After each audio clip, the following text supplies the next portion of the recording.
Vous croyez qu'un homme qui possède tout peut encore avoir faim de quelque chose. Cette histoire va vous prouver que la richesse la plus cruelle, c'est celle qui isole. Préparez-vous à découvrir comment une simple question « puis-je rester ?» peut transformer un empire de solitude en château d'humanité. Le silence a une texture particulière dans les salons Belle Époque. Il se glisse entre les dorures, caresse les miroirs biseautés et s'installe comme un invité indésirable à chaque table vide. Ce mardi soir de novembre, l'Angelina respirait cette mélancolie feutrée qui transforme le plus somptueux des écrins en tombeau doré. Alexandre Delaunay avait choisi ce temple du chocolat chaud non par nostalgie, mais par défi. 38 ans aujourd'hui.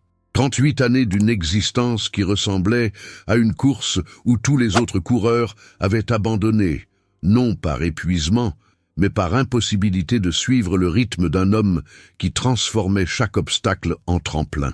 Sa fortune s'était bâtie sur des algorithmes révolutionnaires, des brevets qui avaient redéfini l'intelligence artificielle en Europe. Cortexis Analytics, son entreprise, figurait parmi les licornes technologiques les plus respectées du continent. Mais ce soir, face à ce Mont Blanc miniature surmonté d'une bougie solitaire, Alexandre n'était plus le fondateur visionnaire. Il n'était qu'un homme en fauteuil roulant qui célébrait seul son anniversaire. L'accident. Toujours cette frontière temporelle qui découpait sa vie en avant et après. Avant, les marathons de Deauville, les escalades en Norvège, les week-ends sur son voilier. Après, cette élégante prison de carbone et d'acier qui l'accompagnait partout, témoin silencieux d'un destin brisé à 35 ans sur une route de montagne suisse. La flamme de la bougie vacillait dans le reflet de ses lunettes. Autour de lui, l'Angelina poursuivait son ballet habituel, tintement délicat de porcelaine, murmures étouffés de conversation, parfum entêtant du chocolat et de la chantilly. Mais Alexandre évoluait dans une bulle imperméable, comme ces aquariums de luxe où les poissons rares nagent dans une solitude cristalline. Il porta la cuillère en argent à ses lèvres, le Mont Blanc fondait sur sa langue, marron glacé, crème vanillée, miettes de meringue, mais le goût ne parvenait pas à percer cette gangue d'indifférence qui l'enveloppait depuis des mois. Les serveurs circulaient avec cette discrétion professionnelle qui caractérise les établissements de prestige. L'un d'eux, une jeune femme aux gestes précis, débarrassait les tables voisines avec une attention particulière qui attira son regard. Ses cheveux bruns, disciplinés en un chignon réglementaire, encadraient un visage où se lisait à la fois la fatigue d'une longue journée et cette vivacité particulière des gens qui observent tout. Elle s'arrêta près de sa table, hésita, puis consulta discrètement sa montre. D'un geste fluide, elle dénoua son tablier immaculé, le plia soigneusement et le déposa sur le plateau qu'elle venait de remplir. Son badge nominatif, Élise, rejoignit le tablier. « Excusez-moi, monsieur, » dit-elle alors, sa voix portant cette intonation particulière de quelqu'un qui prend une décision importante. « Mon service vient de se terminer. Puis-je rester ?» Alexandre leva les yeux, troublé par cette approche inattendue. Devant lui se tenait une femme d'une vingtaine d'années, libérée de son uniforme professionnel, qui le regardait avec des yeux d'un brun profond, pailletés d'or. « Pardon ?» articula-t-il, incapable de masquer sa surprise. « Je ne suis plus employé maintenant, juste. Une Parisienne qui n'aime pas voir quelqu'un célébrer seul. » Elle désigna la bougie d'un léger sourire. « C'est votre anniversaire, n'est-ce pas ?» Alexandre hocha lentement la tête, incapable de formuler une réponse cohérente. Depuis quand une inconnue s'intéressait-elle à ces célébrations solitaires? « Je m'appelle Élise, » poursuivit-elle en désignant la chaise vide face à lui. « Et je trouve que personne ne devrait souffler ses bougies seul. » Pour la première fois depuis des mois, Alexandre sentit quelque chose se réchauffer dans sa poitrine. Cette femme, cette question simple, « puis-je rester ?» venait de fissurer le mur d'indifférence qu'il avait patiemment construit autour de son cœur blessé. « Vous n'êtes pas obligé d'accepter, » dit Élise en s'asseyant avec précaution, ses mouvements débarrassés de la gestuelle codifiée du service. « Mais j'ai pensé que, peut-être, vous risquez des ennuis avec votre direction ?» l'interrompit Alexandre, retrouvant ses réflexes de protection. Élise sourit, un sourire authentique qui creusa de petites rides au coin de ses yeux. « Mon manager est parti il y a 1 heure, » Et techniquement, je ne travaille plus.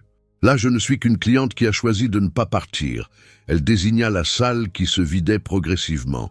D'ailleurs, regardez autour de vous. Dans 10 minutes, nous serons pratiquement seuls. Alexandre observa effectivement l'exode discret des derniers clients.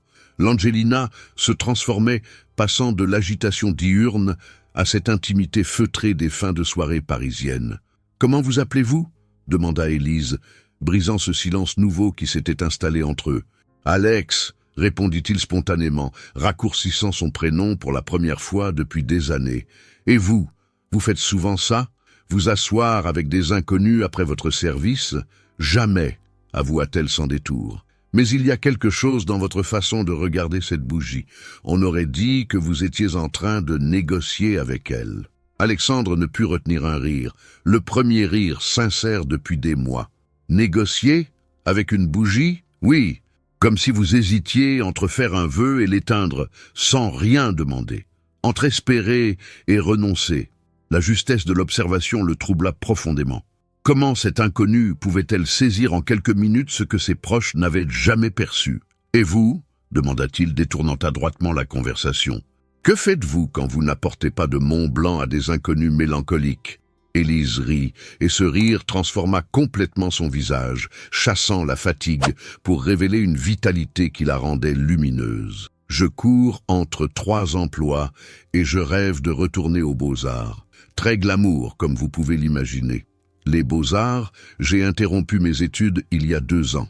Problème financier classique, loyer parisien contre passion artistique. Le loyer a gagné. » Elle haussa les épaules avec une résignation teintée d'espoir tenace. « Mais je mets de l'argent de côté. Un jour, je reviendrai. » Alexandre observa ses mains, des mains d'artiste, effectivement.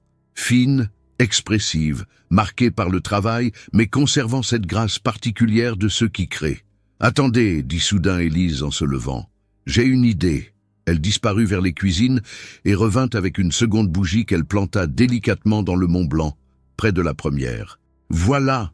annonça-t-elle, les yeux brillants de satisfaction. « Maintenant, c'est un vrai anniversaire. Mais c'est votre bougie, » protesta Alexandre, touché par ce geste simple. « Non, c'est notre bougie, pour marquer ce moment. » Elle prit une cuillère propre et la déposa près de l'assiette. « Et maintenant, nous allons partager ce dessert comme il se doit. À 2. » Alexandre regarda cette femme qui venait de transformer sa célébration solitaire en rituel improvisé d'une tendresse inattendue. Élise approcha sa cuillère de la crème, attendant qu'il fasse de même. « À quoi trinquons-nous » demanda-t-elle, sa cuillère suspendue dans l'air. Alexandre réfléchit. À la solitude brisée? Aux rencontres impossibles qui deviennent possibles? À cette étrange magie qui transformait une serveuse et un client en complices d'un soir? Au recommencement, dit-il finalement, surpris par la justesse de ses propres mots. Au recommencement, répéta Élise, avec une solennité qui donna à ce moment simple une profondeur inattendue. Leurs cuillères se touchèrent avec un tintement cristallin. Pour la première fois depuis l'accident, Alexandre eut l'impression que quelque chose en lui se réchauffait. « Vous habitez où » demanda Élise, en rassemblant machinalement les couverts. « Neuilly » répondit-il, volontairement évasif. « Et vous travaillez dans quoi exactement ?» Une hésitation traversa son regard. « Informatique, technologie avancée, plutôt technique, assez ennuyeux. Il faut vraiment que j'y aille maintenant, » dit finalement Élise. « Les derniers métros, bien sûr. » Alexandre chercha son portefeuille. « L'addition, c'est offert par la maison. Anniversaire oblige. » Elle marqua une pause. « Alex, vous reviendrez ?» La question le surprit par sa simplicité directe. « Vous aimeriez que je revienne ? J'aimerais qu'on termine cette conversation. On a à peine commencé à effleurer les vraies choses. » Alexandre sortit son téléphone. « Votre numéro ?» Élise dicta les chiffres qu'il enregistra sous « Élise Angelina ». Quand elle eut disparu vers les vestiaires, il resta seul face aux 2 bougies qui achevaient de se consumer. Dehors, novembre déployait sa bruine parisienne. Mais pour la première fois depuis des mois, Alexandre souriait en montant dans son taxi. Cet inconnu avait réussi l'impossible, lui faire oublier sa solitude le temps d'une soirée.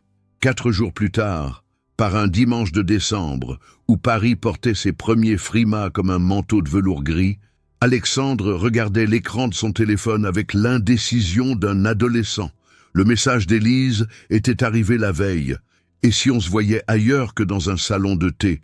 J'ai une proposition qui pourrait vous surprendre. » Sa proposition l'avait effectivement surpris, l'inviter à dîner chez elle. Rien d'extraordinaire, juste une vraie conversation dans un endroit où je n'aurais pas d'uniforme à porter. 10 à la façade fatiguée, mais pas déprimante. Montreuil s'étendait autour de lui comme un territoire inconnu, lui dont l'univers gravitait habituellement autour de Neuilly, de la Défense, des restaurants étoilés. Ici, les tags coloraient les murs avec créativité, les enfants jouaient dans la cour malgré le froid et l'odeur de tagine s'échappait des fenêtres. 3e étage, porte de gauche. Élise descendit l'accueillir, légèrement essoufflée mais rayonnante. Elle avait troqué son uniforme contre un jean délavé et un pull couleur moutarde qui réchauffait son teint. « L'ascenseur est en panne depuis 3 mois, expliqua-t-elle en regardant son fauteuil sans gêne. « Vous croyez que vous pouvez? J'ai l'habitude. » L'appartement d'Élise tenait dans 42 mètres carrés optimisés, mais chaque centimètre respirait la vie avec intensité. Des livres d'art empilés partout, créant des tours précaires mais colorées. Des plantes grasses sur le rebord de la fenêtre, et surtout des croquis punaisés au mur, visages saisis au vol, paysages urbains rendus avec tendresse. L'odeur de basilic et d'ail flottait depuis la kitchenette ouverte. « Bienvenue dans mon royaume », dit-elle avec un rire embarrassé. « Je sais, c'est loin de Neuilly. Comment savez-vous exactement où j'habite ?» Élise rougit. « Votre façon de parler, vos vêtements, cette montre. Je vous avais dit que j'observais les gens.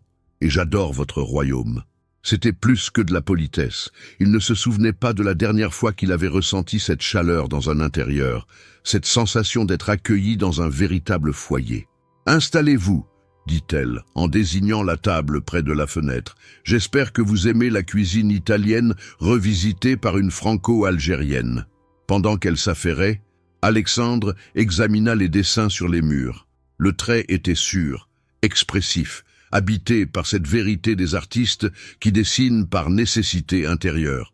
Surtout les portraits. Elle saisissait l'essentiel de chaque visage. « Vous êtes vraiment doué, » dit-il, quand elle revint avec 2 assiettes fumantes. « C'est mon journal intime en images. » Le dîner fut une révélation, non seulement gustative, mais humaine. Pas de service impeccable, pas de protocole, juste 2 personnes qui partageaient un repas simple. Élise racontait ses années aux Beaux-Arts, cette passion dévorante pour la peinture. Alexandre parlait de voyage, d'entrepreneuriat comme aventure créative. Il évitait soigneusement de mentionner l'ampleur de sa fortune, se contentant d'allusions à son travail dans les technologies. Mais quand Élise évoqua ses difficultés pour reprendre ses études, les droits d'inscription, le matériel coûteux, il eut envie de tout régler d'un simple virement. « L'argent, ce n'est même pas le plus difficile, » disait-elle. « C'est la confiance qui s'érode. Quand on arrête de créer, on finit par douter qu'on en soit encore capable. »« Et l'accident » demanda-t-elle soudain, puis rougit. « Pardon, je suis indiscrète. » Alexandre hésita, puis décida que cette soirée méritait la vérité. « Il y a 3 ans, route de montagne en Suisse, collision frontale avec un poids lourd. Je suis désolé, ne le soyez pas. J'ai eu énormément de chance. De la chance, j'ai survécu. Et surtout, il chercha ses mots. Ça m'a appris que l'essentiel n'était pas là où je le cherchais. » Plus tard, en faisant la vaisselle ensemble, leurs mains se frôlèrent au-dessus de l'évier. Un contact bref mais électrisant. « Alex » commença Élise. « Oui, merci d'être venu. Ça faisait des mois que je n'avais pas eu une vraie conversation. Moi, c'était depuis bien plus longtemps. » Le silence qui suivit était chargé de possibles. Alexandre ne voulait pas que cette soirée se termine. Quand il prit congé vers minuit, Élise l'accompagna au taxi en frissonnant dans l'air glacé. « La prochaine fois, c'est moi qui viens découvrir votre univers. » Alexandre sourit. « La prochaine fois, on ira quelque part qu'aucun de nous ne connaît encore. »« Vous êtes vraiment sûr de vouloir faire ça ?» demanda Élise en poussant la porte des ateliers Beaux-Arts de la ville de Paris. « L'odeur familière de térébenthine et de papier humide l'accueillit comme un parfum d'enfance retrouvé. 6 semaines s'étaient écoulées depuis leur dîner à Montreuil, 6 semaines de messages quotidiens qui s'allongeaient progressivement, d'appels qui s'étiraient tard dans la nuit, de cette intimité grandissante qui les surprenait par sa naturalité. Alexandre manœuvra son fauteuil entre les chevalets disposés en cercle, découvrant cet univers artisanal qu'il n'avait jamais fréquenté. L'idée du cours était venue d'Élise, mais c'était lui qui avait insisté pour s'inscrire avec elle. « J'ai besoin d'apprendre à créer quelque chose avec mes mains », avait-il dit. Autre chose que des lignes de code, quelque chose de tangible. « Bonsoir à tous », lança Margot Dubois, la professeure, une femme aux mains tachées d'ocre et aux cheveux gris rassemblés en chignon bohème. « Ce soir, nous travaillons sur la contrainte créatrice. Chacun va choisir seulement 3 couleurs. L'idée est de découvrir ce qu'on peut exprimer avec peu de moyens. » Élise sourit à Alexandre, geste complice qui n'échappa pas aux autres participants. « Comme si on n'en avait pas l'habitude », murmura-t-elle. Alexandre observa les tubes de peinture disposés devant lui comme autant de possibilités inexplorées. Depuis l'accident, sa vie entière était devenue une leçon de contrainte créatrice. Réapprendre chaque geste, réinventer chaque mouvement, transformer chaque limitation en opportunité. Pourquoi pas la peinture? Il choisit le bleu outre-mer, couleur de profondeur, l'ocre jaune, chaleur terrestre, et le carmin, passion contenue. Élise opta pour le vert émeraude, le violet de cobalt et l'or en tube. « Qu'allez-vous peindre ?» demanda-t-elle en humidifiant son pinceau. Alexandre contempla la feuille blanche. Que voyait-il quand il fermait les yeux? L'Angelina, cette première soirée où tout avait basculé. La lumière dorée filtrant à travers les vitres, se reflétant dans les miroirs, dansant sur le chrome de son fauteuil. Une fenêtre, dit-il, avec différentes sources de lumière. Son pinceau toucha le papier avec une hésitation qu'il n'avait pas ressentie depuis ses premières lignes de code. Le bleu se répandit en auréoles incertaines, créant des formes qui lui échappaient et le fascinaient. C'était exactement le contraire de l'informatique. Ici, il fallait accepter l'imprévu. À côté de lui, Élise peignait avec une assurance retrouvée qui la transfigurait. Ses gestes étaient précis. Chaque trait portait une intention claire. Alexandre l'observait, admirant cette grâce des artistes qui retrouvent leur élément naturel. « Vous avez une approche très personnelle », remarqua Margot en s'arrêtant devant son chevalet. Cette façon de laisser la couleur guider le mouvement, plutôt que de la contraindre, c'est rare chez un débutant. Alexandre sourit surpris. « J'apprends à travailler avec ce que j'ai plutôt que contre ce que je n'ai plus. C'est exactement ça, l'art véritable, » répondit la professeure. « Transformer ses limitations en langage universel. » Les semaines suivantes établirent un rituel précieux. Chaque jeudi soir, Alexandre bloquait religieusement son agenda. Première fois depuis la création de Cortexis qu'il choisissait délibérément sa vie personnelle plutôt que son entreprise. « Bloque tous mes jeudis soirs », avait-il dit à Sophie, son assistante, pour les 6 prochains mois minimum, engagement personnel prioritaire. Les progrès d'Alexandre étaient remarquables. Ses premières fenêtres géométriques et maladroites évoluèrent vers des compositions plus audacieuses. Il découvrait la joie de mélanger les couleurs, cette alchimie subtile où l'imprévu devenait beauté. Mais surtout, il apprenait à voir Élise différemment. Pas seulement comme la serveuse qui l'avait abordée ce soir-là, mais comme l'artiste qu'elle était vraiment. Ses mains retrouvaient leur mémoire, son œil reprenait son acuité. Elle renaissait littéralement sous ses yeux. « Regardez » dit-elle un soir, en lui montrant un portrait qu'elle venait d'achever. C'était lui, avec ses 3 couleurs audacieuses, vert émeraude, violet de cobalt, or, elle avait saisi quelque chose dans ses yeux qu'il ne s'était jamais vu. Une vulnérabilité assumée qu'elle seule semblait percevoir. « C'est vraiment moi ?» demanda-t-il troublé. « C'est vous tel que je vous vois, tel que vous êtes, quand vous ne jouez aucun rôle. » Alexandre contempla ce portrait avec émotion. Pour la première fois depuis l'accident, quelqu'un le regardait vraiment, lui, Alexandre, et non le patron de Cortexis ou le milliardaire en fauteuil roulant. De son côté, il avait commencé une série de portraits d'Élise. Au début maladroit, il gagnait en assurance semaine après semaine. Il apprenait à capturer ses expressions changeantes, cette vivacité particulière qui l'animait quand elle créait. « Vous me rendez plus belle que je ne suis ?» protesta-t-elle un soir en découvrant sa dernière œuvre. « Je vous peins exactement comme je vous vois. » Ces jeudis soirs devenaient l'ancrage de sa semaine. Dans son penthouse de Neuilly, il avait aménagé un coin de son bureau pour accrocher ses œuvres, la seule pièce qu'il avait accepté de personnaliser depuis qu'Élise fréquentait les lieux. « On recommence la semaine prochaine ?» proposait-elle invariablement à la fin de chaque cours. « Tous les jeudis !» confirmait-il sans hésitation. « C'est un rendez-vous non négociable. » Un soir de mars, en sortant des ateliers, Élise s'arrêta soudain sur le trottoir. « Alexandre !» dit-elle, utilisant son prénom complet, avec une gravité nouvelle. « Il faut que je vous avoue quelque chose. » Le cœur d'Alexandre se serra. « Je vous écoute. J'ai fait des recherches sur Internet. Alexandre Delaunay, pas Alex, l'informaticien discret. Fondateur de Cortexis Analytics, classé parmi les 50 entrepreneurs technologiques européens de moins de 40 ans. » Le silence s'étira entre eux. Alexandre sentait son monde basculer. « Depuis quand le savez-vous ?»« Depuis la semaine dernière. Une collègue vous a reconnu. » Alexandre ferma les yeux, se préparant au naufrage. « Et maintenant ? Maintenant quoi ? Maintenant que vous savez que je vous ai caché ma vraie identité. » Élise posa sa main sur la sienne avec naturel. « Alexandre, vous ne m'avez jamais menti sur l'essentiel.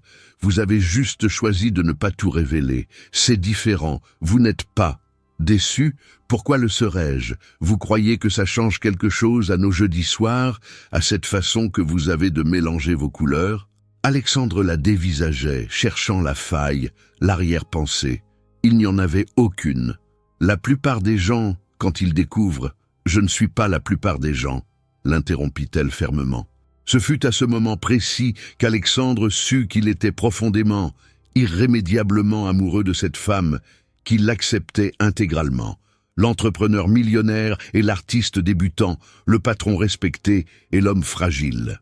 Le dimanche matin de mars baignait le parc Monceau d'une lumière douce qui annonçait enfin le printemps. Paris semblait respirer différemment. Les premiers bourgeons pointaient sur les branches, et cette renaissance générale donnait à Alexandre une énergie qu'il n'avait pas ressentie depuis des années. Élise avait étendu une nappe à carreaux sous les colonnes de la Naumachie, transformant ce coin historique du 8e arrondissement en salle à manger champêtre. 8 semaines de jeudi soir aux ateliers avaient créé entre eux une intimité faite de petits rituels précieux. « J'ai l'impression de pique-niquer dans un décor d'opéra », dit-elle en sortant des sandwichs et des fruits d'un panier d'osier. Alexandre contemplait les colonnades corinthiennes qui encadraient leur déjeuner. C'est exactement l'intention. Napoléon III voulait faire de Paris un grand décor théâtral permanent. « Alex », dit-elle, en lui tendant une thermos de thé à la menthe, « il faut que je vous avoue quelque chose d'important. » Le cœur d'Alexandre se serra brutalement. Depuis quelques jours, il redoutait ce moment, celui où Élise découvrirait qui il était vraiment, sa fortune colossale, sa notoriété, cette vie de privilégié qu'il continuait à lui dissimuler par peur de tout détruire. « Je vous écoute. J'ai fait des recherches sur Internet à votre sujet. » Il se figea. « Et qu'avez-vous découvert ?»« Alexandre Delaunay. » Elle prononça son nom complet avec un sourire en coin qui mêlait tendresse et reproche léger. Pas Alex l'informaticien discret. Alexandre Delaunay, fondateur et PDG de Cortexis Analytics, classé parmi les 50 premiers entrepreneurs technologiques européens de moins de 40 ans par Forbes. Le silence s'étira entre eux, troublé seulement par les rires d'enfants qui jouaient près du bassin et le bruissement des feuilles. Alexandre sentait son monde basculer, non tant à cause de la révélation, mais à cause du regard d'Élise. Elle ne semblait ni impressionnée, ni en colère, juste, sereinement curieuse. « Depuis quand le savez-vous » demanda-t-il d'une voix blanche. « Depuis la semaine dernière, une collègue de l'Angelina vous a reconnu quand elle a vu votre photo dans le Figaro Économie. » Alexandre ferma les yeux, se préparant au naufrage. Et maintenant, qu'est-ce que ça change? Maintenant quoi exactement? Maintenant que vous savez que je vous ai caché ma vraie identité pendant 3 mois? Élise posa sa main sur la sienne avec naturel. Alex, Alexandre, vous ne m'avez jamais menti sur l'essentiel. Vous avez juste choisi de ne pas tout révéler d'emblée. C'est complètement différent. Vous n'êtes pas déçu, en colère? Pourquoi le serais-je? Vous croyez sincèrement que ça change quelque chose à nos conversations du jeudi soir, à cette façon que vous avez de mélanger vos couleurs? Alexandre la dévisageait intensément, cherchant la faille, l'arrière-pensée. Il n'y en avait aucune. La plupart des gens, quand ils découvrent... Je ne suis pas la plupart des gens, l'interrompit-elle fermement. C'est à ce moment qu'une voix masculine les interrompit. Excusez-moi, vous êtes bien Alexandre Delaunay? Un homme d'une trentaine d'années se tenait devant eux, smartphone déjà sorti. Je suis développeur chez Dataiku. J'ai assisté à votre keynote au Web Summit l'année dernière. Votre présentation sur l'IA prédictive a révolutionné notre approche. Est-ce que je peux prendre un selfie? Bien entendu, répondit Alexandre en activant ce sourire professionnel qu'Élise ne lui connaissait pas. La photo prise, l'homme le remercia avant de s'éloigner. Alexandre se tourna vers Élise, anxieux. « Ça arrive souvent ?» demanda-t-elle avec curiosité. « Plus qu'avant l'accident, les gens me reconnaissent plus facilement maintenant. » Il désigna son fauteuil. L'image du génie technologique qui surmonte son handicap, ça fait de belles couvertures de magazines. Élise fronça les sourcils. « Vous détestez ça. Je déteste qu'on me réduise à ça. Oui, l'accident héroïque, la résilience inspirante, comme si ma personnalité entière se résumait au jour où je suis monté dans ce fauteuil. Et avec moi, vous avez eu peur que je vous réduise à votre compte en banque ?» Alexandre hocha la tête. Les dernières femmes que j'ai fréquentées. Ma fortune les séduisait davantage que mes aquarelles du jeudi soir. Élise se leva et vint s'asseoir sur l'accoudoir de son fauteuil, intimité nouvelle qui accéléra son rythme cardiaque. « Alexandre, » dit-elle en prenant son visage entre ses mains, « je me moque éperdument que vous ayez 10 € ou 10 millions sur votre compte. Ce qui m'intéresse, c'est la façon dont vous dosez vos bleus pour créer de la profondeur, dont vous me parlez de votre enfance à Deauville, dont vous riez quand je rate mes dégradés. » Elle l'embrassa, un baiser léger d'abord, puis plus assuré quand elle sentit qu'il répondait, un baiser qui contenait toutes les promesses du monde. « J'aime Alexandre Delaunay, tel qu'il est, » murmura-t-elle contre ses lèvres, « pas sa fiche Wikipédia. » Alexandre sentit quelque chose se dénouer dans sa poitrine, cette peur constante d'être aimé pour de mauvaises raisons. « Dans ce cas, » dit-il en souriant avec liberté retrouvée, « est-ce que vous aimeriez découvrir à quoi ressemble vraiment la vie d'Alexandre Delaunay? Pas celle des magazines, la vraie. J'aimerais énormément. » Dessus d'eux, et Alexandre savait que dans quelques heures, il lui montrerait son penthouse, ses collections d'art, sa vie de privilégié. Mais pour l'instant, sous les colonnes du parc Monceau avec cette femme qui l'acceptait intégralement, il se sentait infiniment plus riche qu'il ne l'avait jamais été. Le dimanche, chez les Ben Ammar, c'était un art de vivre traditionnel que 3 générations avaient patiemment peaufiné. Dans le petit pavillon d'Ivry-sur-Seine, aux volets bleus délavés, la table familiale s'étirait sous le poids des plats hérités. Couscous royal aux légumes, tagine d'agneau aux abricots, cornes de gazelle que grand-mère Fatima pétrissait depuis l'aube. Élise avait prévenu Alexandre que sa famille ne pratiquait pas la diplomatie conversationnelle. « Chez nous, on dit directement ce qu'on pense. Ça peut surprendre les gens habitués au code bourgeois. Estimez la franchise familiale. Alors, c'est vous, le fameux Alex dont notre Élise nous rebat les oreilles, lança d'emblée Aïcha, la tante d'Élise, en le dévisageant sans gêne. Elle nous a dit que vous travailliez dans l'informatique moderne. Ça rapporte convenablement? Aïcha, voyons, protesta Samira, la mère d'Élise. Quoi? C'est légitime? Ma nièce fréquente un homme, j'ai le droit de savoir s'il peut la faire vivre décemment. Alexandre sourit, amusé par cette approche frontale qui tranchait avec les conversations codées de son milieu habituel. Cela me permet de bien vivre, effectivement. Bien vivre comment exactement? Insista Aïcha en servant généreusement le couscous. Appartement parisien? Voiture? Vacances? Aïcha, laisse-le manger tranquillement, intervint Omar, le père d'Élise. J'ai un appartement à Neuilly et une voiture avec chauffeur à cause d'eux. Il désigna son fauteuil. Ça simplifie mes déplacements. Chauffeur personnel, pour un informaticien, qu'est-ce que vous faites exactement? Je dirige une entreprise de technologies avancées. Intelligence artificielle, algorithme. C'est assez spécialisé. Et ça fonctionne bien? Demanda Omar avec l'attention du père qui évalue un prétendant. Plutôt bien, oui. Salim, le frère cadet d'Élise, leva les yeux de son smartphone. Papa, je crois qu'il est très modeste, notre futur beau-frère. J'ai googlé Alexandre Delaunay informatique. Un silence soudain s'abattit sur la table. Salim tournait l'écran vers ses parents, révélant un article de Challenge. Les 50 entrepreneurs technologiques qui transforment l'Europe. Cortexis Analytics, lut Salim à voix haute, valorisé à 2,3 milliards d'euros lors de la dernière levée de fonds. Aïcha posa délicatement ses couverts. Omar s'éclaircit la gorge. Samira regardait Alexandre comme s'il venait de se métamorphoser. Milliardaire, articula Aïcha, incrédule. Sur le papier et en valorisation d'entreprise, confirma Alexandre avec résignation. Dans la réalité, c'est plus compliqué. Plus compliqué comment? Demanda Omar, soudain méfiant. On cache de l'argent au fisc? Papa, s'exclama Élise, mortifiée. Non, rit Alexandre. Simplement que la valeur théorique d'une entreprise et l'argent qu'on possède réellement, c'est différent. Mais oui, je suis très privilégié financièrement. Nouveau silence, plus réfléchi. Alexandre sentait les regards recalculés, réévalués. Il connaissait cette réaction, le moment où les rapports changent imperceptiblement. Ce fut Aïcha qui brisa le silence avec sa franchise habituelle. « Bon, dit-elle en reprenant sa fourchette. Maintenant qu'on connaît votre situation, parlons des choses importantes. » Elle planta son regard dans celui d'Alexandre. « Ma nièce Élise, c'est un trésor. Intelligente, talentueuse, généreuse. Elle a sacrifié ses études pour aider financièrement la famille quand Omar a eu ses problèmes cardiaques. Elle travaille comme une forcenée depuis 2 ans pour économiser et reprendre sa formation.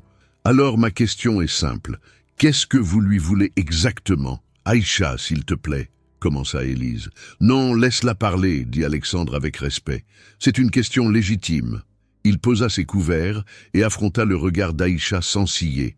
Je lui veux du bien authentique, du temps de qualité, de l'attention véritable, de la tendresse quotidienne, tout ce qu'on ne peut pas acheter avec de l'argent. Les riches disent toujours ça, répliqua Aïcha implacablement, que l'argent ne fait pas le bonheur. Facile à dire quand on n'en a jamais manqué. Vous avez raison, acquiesça Alexandre, mais j'ai aussi appris que l'argent peut créer un malheur particulier, isolé définitivement, enfermé dans une prison dorée, générer de la méfiance là où il devrait y avoir de la confiance. Il marqua une pause. Votre nièce m'a redonné quelque chose que j'avais perdu. La capacité de me percevoir autrement que comme un bilan comptable. Elle m'a appris à peindre maladroitement, à rire spontanément, à cuisiner pour quelqu'un d'autre. Elle m'a redonné goût à la vie simple. Aïcha l'étudiait toujours, implacable. Et concrètement, vous comptez faire quoi? La couvrir de cadeaux jusqu'à ce qu'elle perde sa personnalité, l'emmener dans votre univers de privilégiés où elle se sentira étrangère? Je vais continuer à peindre religieusement le jeudi soir avec elle. J'ai déjà bloqué ses créneaux dans mon agenda pour les 12 prochains mois, et si elle veut reprendre ses études, je l'aiderai. Pas en payant directement, elle ne me le permettrait jamais, mais en réorganisant mon emploi du temps pour qu'elle ait moins besoin de multiplier les petits boulots. Salim siffla admirativement. « Tu bloques des créneaux business pour ma sœur, ce ne sont pas mes créneaux de milliardaire ?» corrigea Alexandre fermement.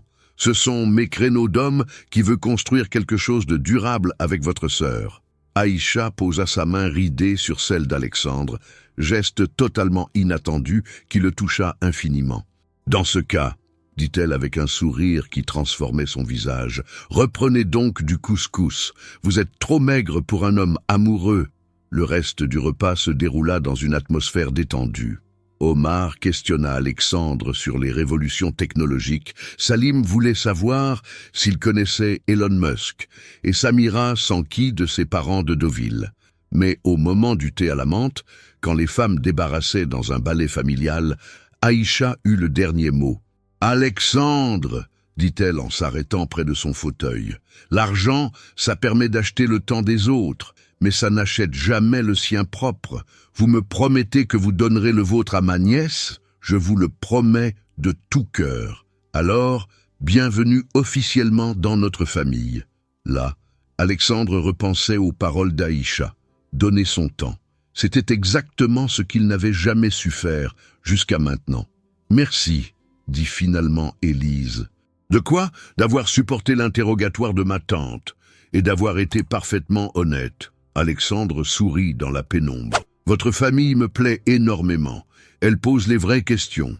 Même quand ça fait mal, surtout quand ça fait mal. C'est là qu'on découvre si on est sincère avec soi-même. » L'ascenseur privé s'éleva silencieusement vers le dernier étage, emportant Élise dans un monde qu'elle n'avait jamais imaginé accessible.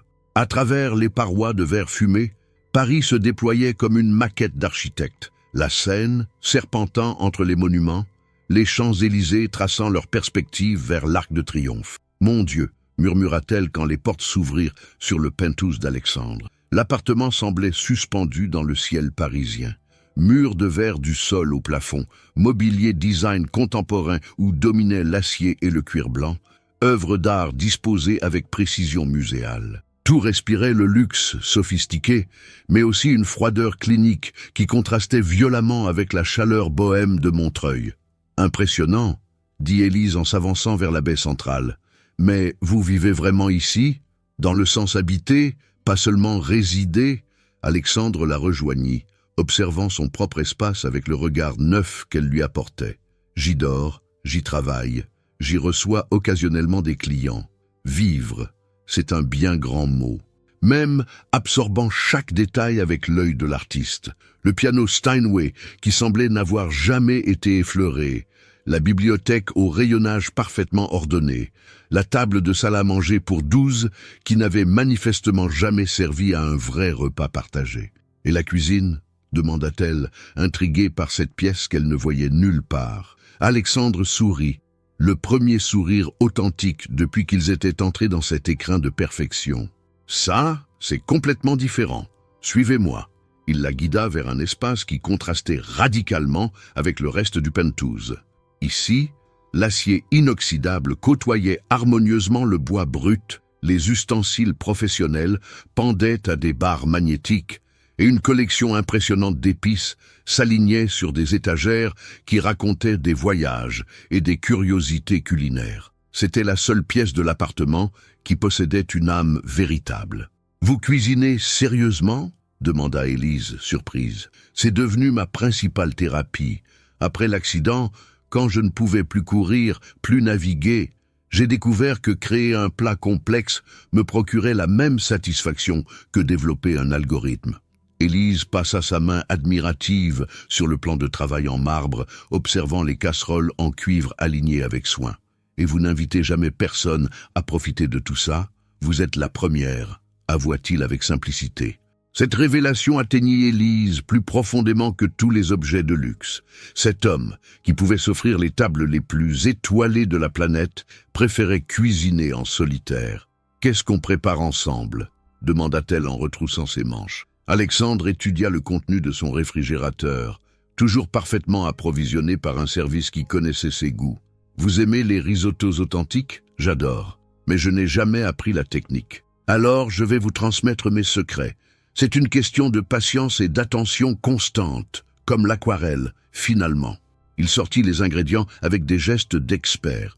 Riz arborio de première qualité, bouillon de légumes maison, vin blanc de Sancerre, champignons frais, parmesan reggiano vieilli.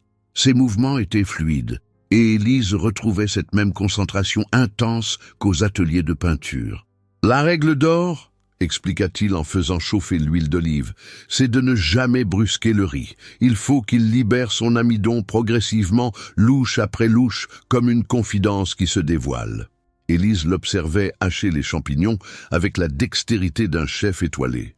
Même assis, il dominait cette cuisine comme un territoire conquis. « À votre tour » dit-il en lui tendant la cuillère d'olivier. « remuée avec douceur, en dessinant des 8 réguliers. Élise se plaça instinctivement derrière lui pour atteindre la casserole et sentit immédiatement la chaleur de son dos contre son ventre.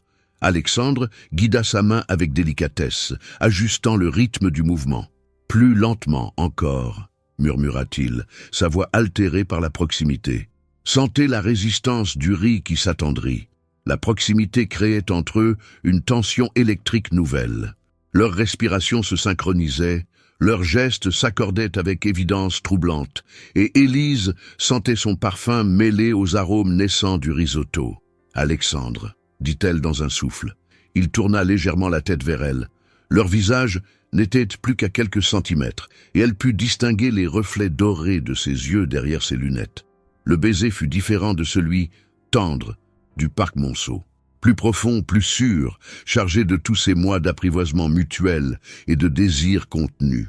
Alexandre laissa échapper la cuillère pour prendre le visage d'Élise entre ses paumes et elle se pencha vers lui en oubliant tout, sauf cette bouche qui répondait à la sienne. « Le risotto », murmura-t-elle contre ses lèvres. « Au diable le risotto », répondit-il dans un souffle. Mais elle se redressa en riant, récupéra la cuillère et reprit le mouvement hypnotique. Règle de ma grand-mère, on ne fait jamais brûler un plat pour un baiser, même exceptionnel, même extraordinaire, surtout extraordinaire. Ça porte malédiction sur la relation naissante. Alexandre éclata de rire et ajouta consciencieusement une nouvelle louche de bouillon. 50 minutes plus tard, ils dégustaient leur œuvre commune, installée devant la baie panoramique, Paris scintillant à leurs pieds. Le risotto était parfait. Crémeux sans être lourd, parfumé sans excès. « Vous savez, » dit Élise en contemplant la ville infinie, tout à l'heure, quand on cuisinait en parfaite synchronisation. « Oui, j'ai eu la sensation qu'on formait une équipe depuis toujours, comme si nos gestes se complétaient naturellement. » Alexandre posa ses couverts, troublé par la justesse de l'observation. C'était exactement cela, cette naturalité dans le partage des tâches, cette façon de s'accorder sans parole, comme deux musiciens qui improvisent sur la même mélodie. Là, Alexandre ne trouva pas le sommeil. Il repensait obsessionnellement à cette soirée qui avait fait basculer quelque chose de fondamental, pas seulement à cause du baiser, mais à cause de cette révélation. Élise l'aimait avec ses contradictions. Elle acceptait l'entrepreneur millionnaire et l'artiste débutant, le patron respecté et l'homme fragile. Pour la première fois depuis l'accident, Alexandre Delaunay envisageait sérieusement de choisir l'homme qu'il voulait devenir plutôt que celui qu'on attendait qu'il soit. Une exposition collective. Alexandre regardait Margot Dubois avec un mélange d'excitation et de terreur panique. « Vous êtes certaine que mes œuvres ont leur place dans un événement aussi sérieux? Que vos aquarelles méritent d'être vues? » « Absolument. » La professeure parcourait les créations étalées sur la table.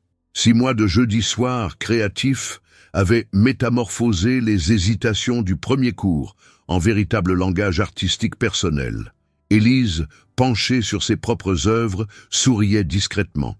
Depuis janvier, elle avait observé la transformation d'Alexandre, de l'homme rigide qui contrôlait obsessionnellement son empire technologique à l'artiste qui acceptait que la couleur guide son pinceau vers des territoires inattendus. « L'exposition aura lieu début juin », continuait Margot. « Chaque participant présente 3 œuvres, un triptyque personnel qui raconte une histoire, exprime une évolution.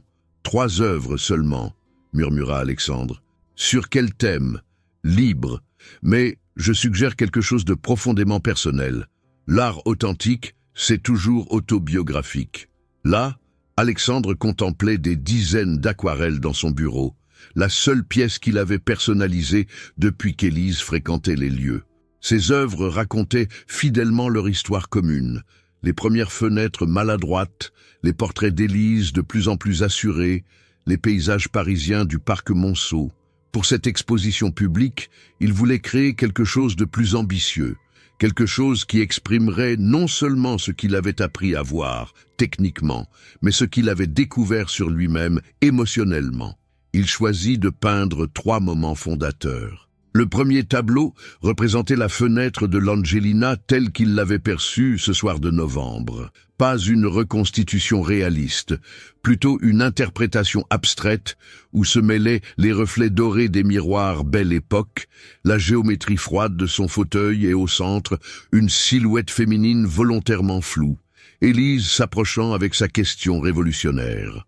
Les couleurs dominantes étaient les bleus profonds et les ocres chaleureux de cette première soirée, mais traversés par des éclats de rouge carmin, la couleur de l'espoir qui renaît. Midi au parc Monceau. Alexandre avait choisi de peindre non pas le décor bucolique, mais l'instant précis où Élise avait posé sa main sur la sienne en déclarant qu'elle se moquait de sa fortune.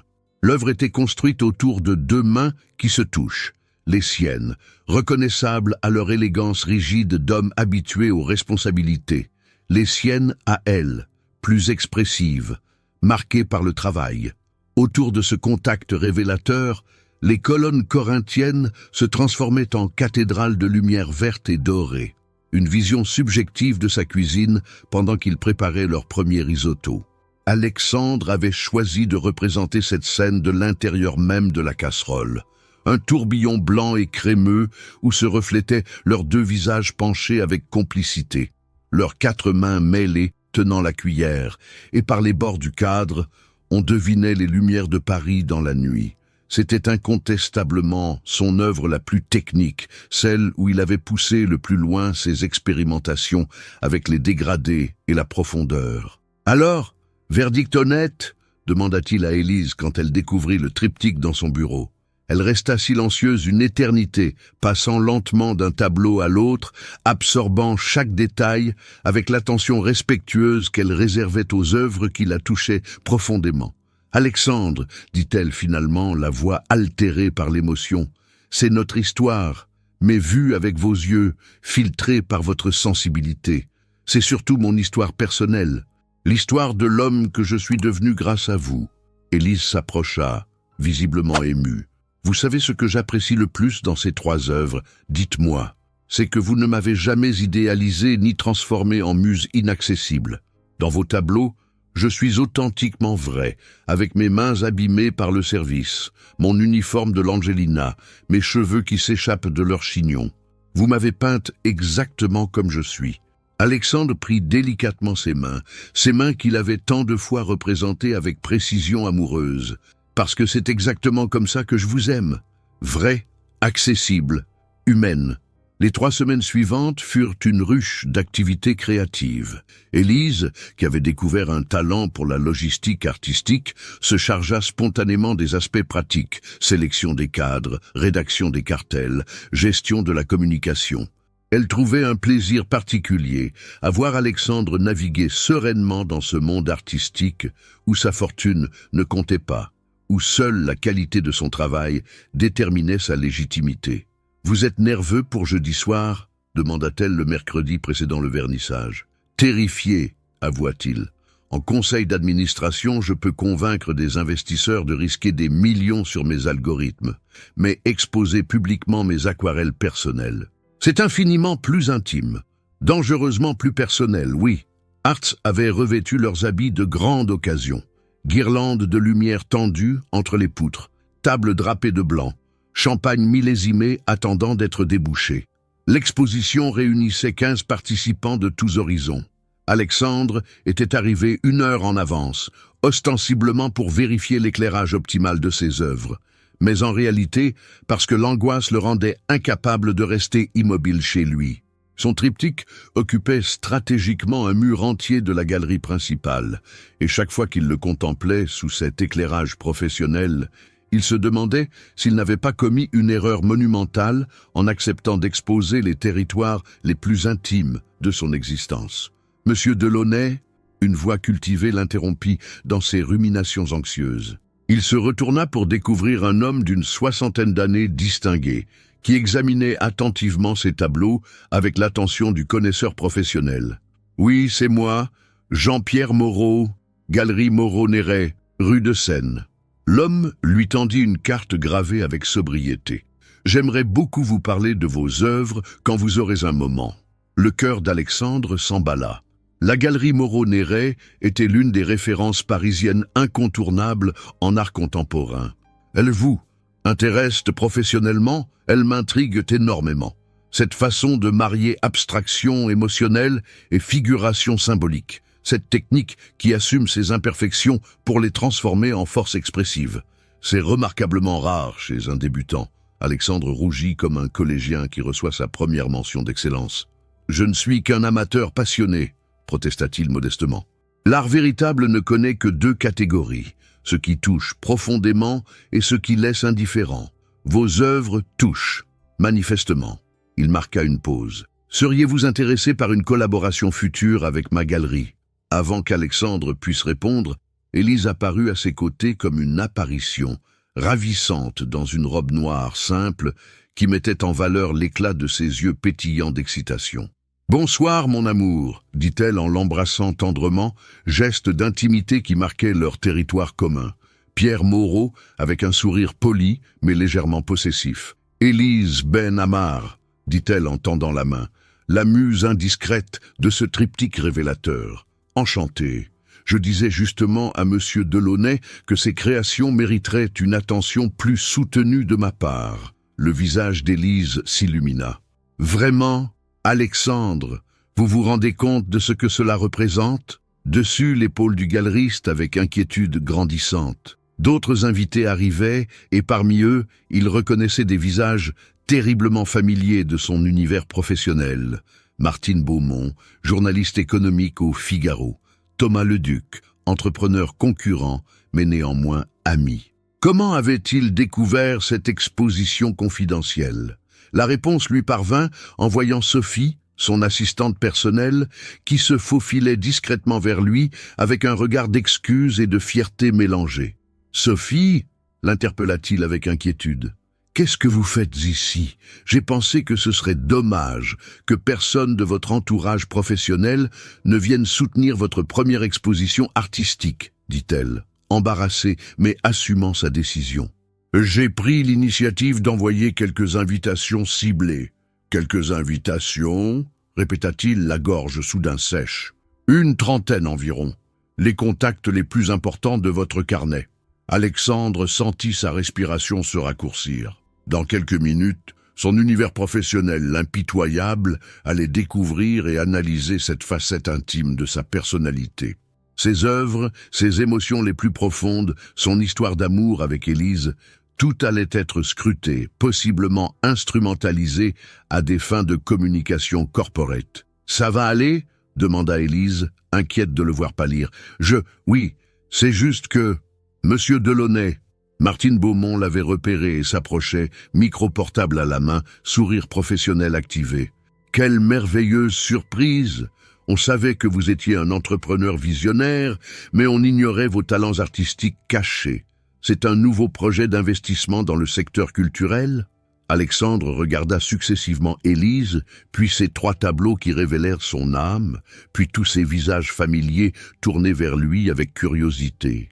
Il pouvait sentir le piège se refermer, celui qui consisterait à transformer cette exposition intime en opération de communication, ses œuvres personnelles en produits marketing, sa renaissance artistique en énième success story médiatique. Son premier réflexe fut de paniquer, de fuir cette confrontation entre ces deux mondes. Mais le regard d'Élise, posé sur lui avec confiance et encouragement, l'ancra dans la réalité présente. « Non !»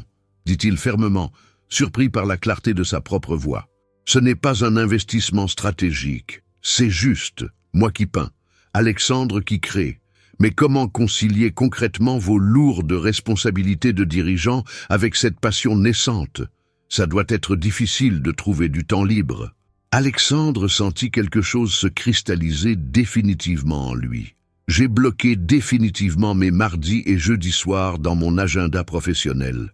Pour les 12 prochains mois minimum. » Martine haussa un sourcil. « Définitivement. Même pour les conseils d'administration extraordinaires, les levées de fonds urgentes, les crises stratégiques ?» Alexandre regarda Élise, qui lui souriait avec une fierté lumineuse. Il pensa à tous ces jeudis soirs magiques passés côte à côte devant leur chevalet, à ces moments de grâce parfaite où le monde entier se réduisait à un pinceau, quelques couleurs et une complicité absolue. « Oui », dit-il avec une conviction qui le surprit lui-même, « même pour tout ça.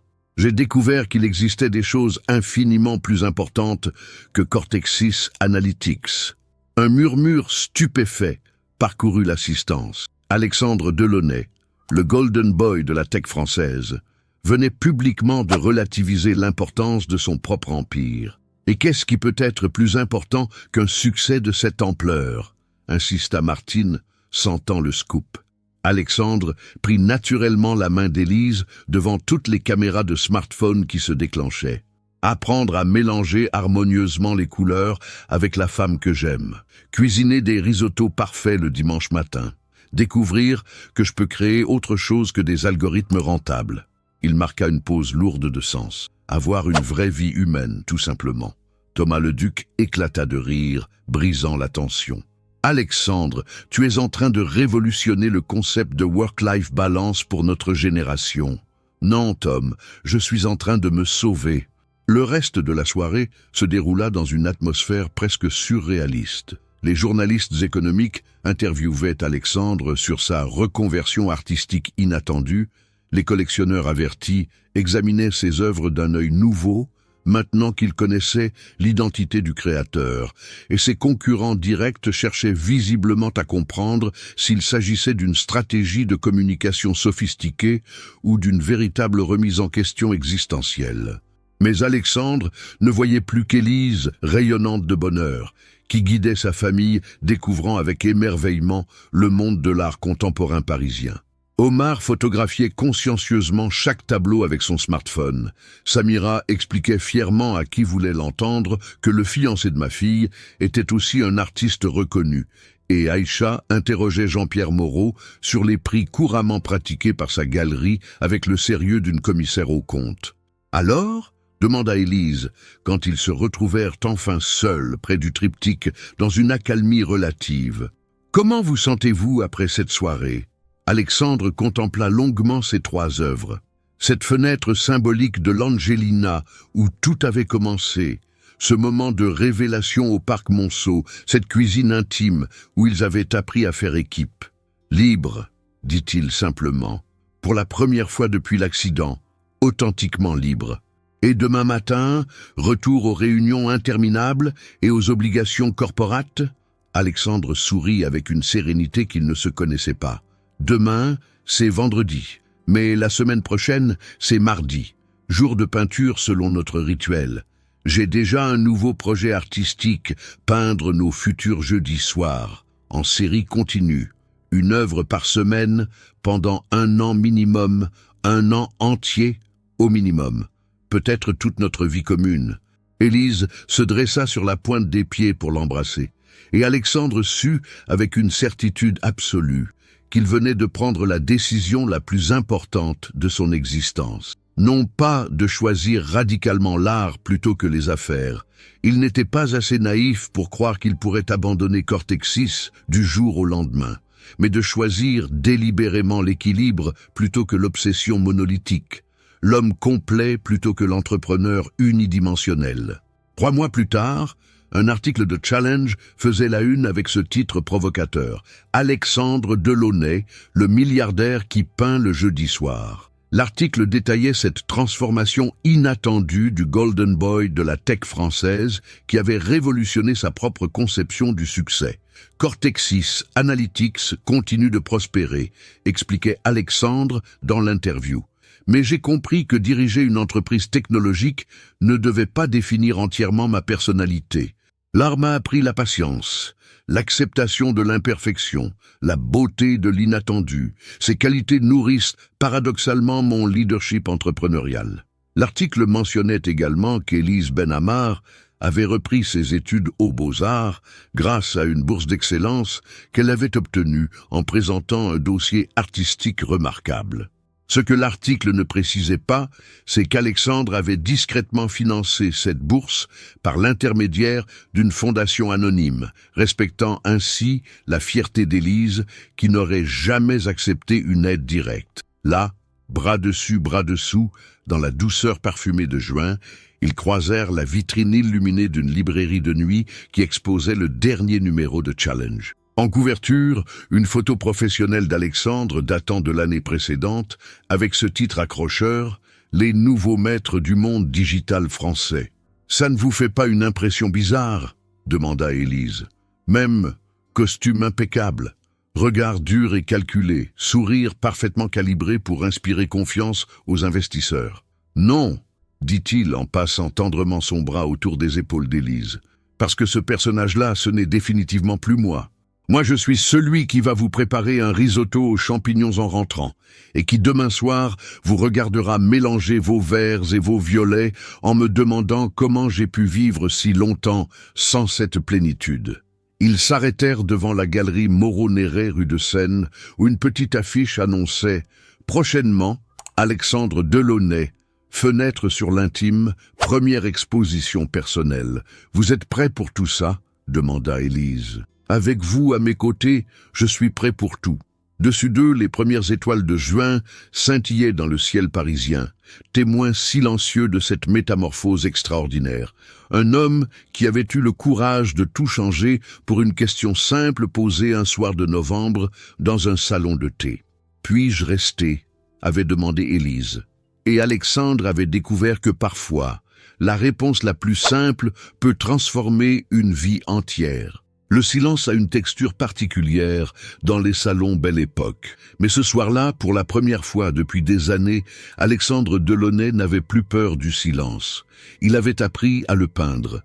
Et pour la première fois depuis des années, Alexandre Delaunay était exactement là où il voulait être, avec exactement la personne avec qui il voulait partager sa vie. Et vous, avez-vous déjà eu un moment dans la vie où une seule question « Puis-je rester ?» a complètement changé votre destin?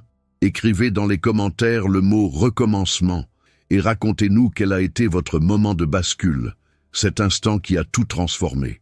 Si cette histoire a touché votre cœur comme elle a touché le mien, laissez votre like, abonnez-vous à Radio Romance pour plus d'histoires qui nous font réfléchir sur l'amour véritable. Nous approchons des 1000 abonnés et chacun d'entre vous nous rapproche de cet objectif si spécial.